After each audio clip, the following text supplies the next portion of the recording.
Thank you, Mr. Chair. I'd like to take a moment to send my deepest condolences to all who have lost a loved one to COVID-19 and to wish a speedy recovery to those who are currently battling against it. This truly is a difficult time for us all, and we're fortunate to have all the great men and women on our front lines who are taking care of us, making sure that we're taken care of if we're sick, and also feeding us. These unprecedented times started out with a glimmer of hope that despite all that is being thrown at us, we'll face it together as a unified nation, all in this together. As time goes on, it's becoming abundantly clear, though, that this government's version of together unfortunately doesn't include the majority of my constituents of Lambton-Kent-Middlesex. With each announcement and new government program, the question I keep hearing, whether it's from businesses or seniors, is, how is this supposed to help me? There are so many cracks in the government's plan, and while the official opposition is doing everything we can to identify those cracks and help get support to the most vulnerable, the government not only ignores most of our proposals, but they're also attempted to unprecedented power grabs. And while the tab for the support programs continues to accumulate, so many people and businesses continue to be left behind. A key industry left behind amidst all of the government support programs is agriculture. Whether it's a lack of labor, processing capacity issues, market access issues, inadequate BRM programs, or food safety issues, this government has done very little. When thinking about agriculture, processing capacity has been an issue for years, with the COVID-19 crisis further exacerbating this problem. Rob Lipset of the Beef Farmers of Ontario has said the biggest issue that we're trying to address at all levels of government. With the closure of the Riding Regency plant, processing capacity issues have come to the forefront. The current situation is dire for beef farmers, and they need a cash infusion program from the government. Minister Bibeau has said that $77 million promised for food processors has a goal of increasing capacity, but is also to address short-term needs. But how does this make sense when processing capacity is a structural problem? When questioned further, the minister just encourages producers to access the funding available through existing BRM programs. This is nothing new and not helpful to all our struggling producers. Yet again, the Liberal government is showing us the different ways that they are continually letting down farmers and producers. It's obvious that farmers are not their priority. When referring to the government's spending announcements on agriculture, Marcel Groulot, president of the Union des Producteurs Agricoles, said, "I think they missed a great opportunity today. It's an announcement that is completely insufficient. Of the $250 million for farmers, there's about $125 million in new investment. Half of that is what producers would have gotten anyway." The BC Fruit Growers Association said the financial support package the Canadian agriculture industry announced is profoundly underwhelming. When it comes to BRM reform, we can see that the Liberals are just recycling old promises. We've repeatedly called on this government to take strong action to support our farmers and producers, including reforming BRM programs. The bulk of what the government announced for agriculture amidst COVID-19 was $125 million for agri-recovery. This is not new money, but a re-announcement of money that's already budgeted for in the yearly budget. And the minister has avoided questions, where is she, on where producers can access this money. Knowing that the program is difficult to work with and inaccessible, the minister has responded by telling producers to use an online calculator and to still apply. So great.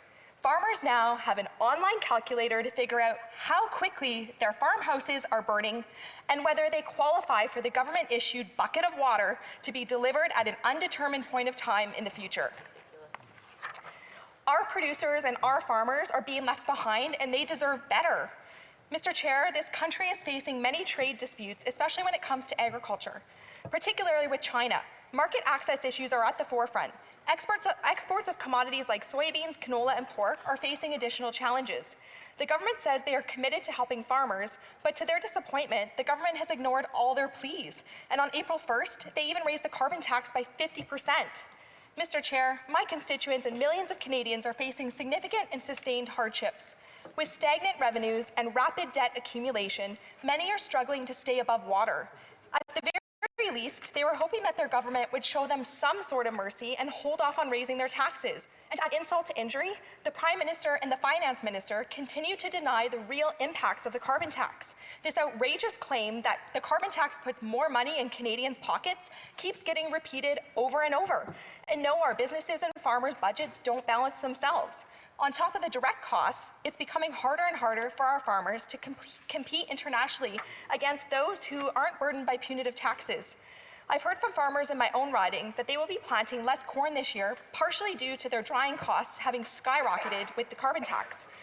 And this is wrong, and the government isn't doing anything about it.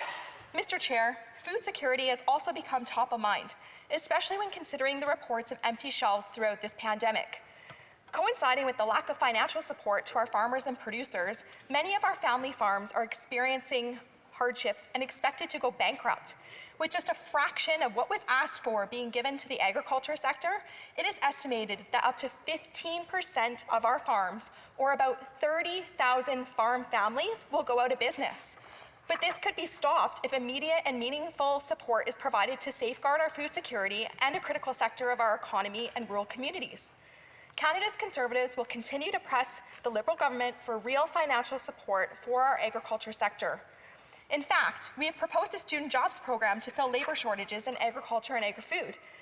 This could be a new federal program that would match students and young people with jobs that are available.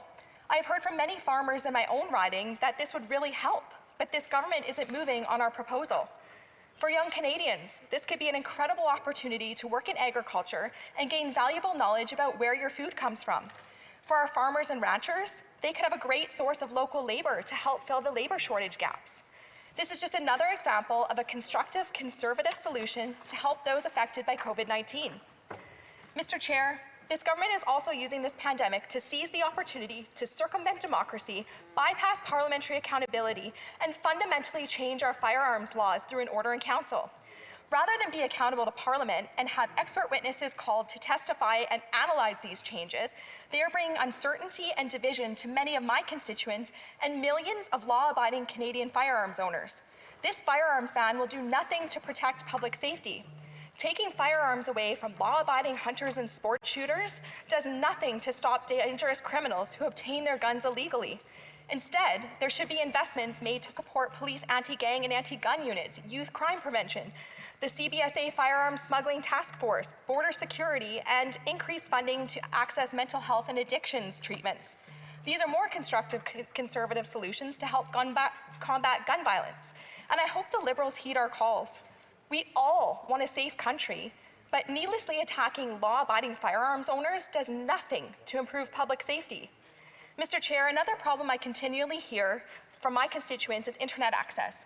Lambton-Kent-Middlesex is a rural riding, and getting high-speed internet access is a challenge for many, not to even mention the cost of the service. During this pandemic, I've had constituents who have seen monthly bills of $500. I have seen no concrete solution from this government to help people in this situation. Being at home amidst this pandemic is difficult. With children learning online and people working from home, high-speed internet accessibility is a necessity. We need to ensure that rural Canadians have access to this service and they don't have to pay exorbitant prices for it. Mr. Chair, these are unprecedented times, but despite all of this happening, I am hopeful that all Canadians will get the help that they need, and not just a select few. I am working hard every day to ensure my constituents of Lambton-Kent-Middlesex are heard, and I am committed to fighting for them and getting the answers that they deserve amidst this COVID-19 pandemic. Thank you.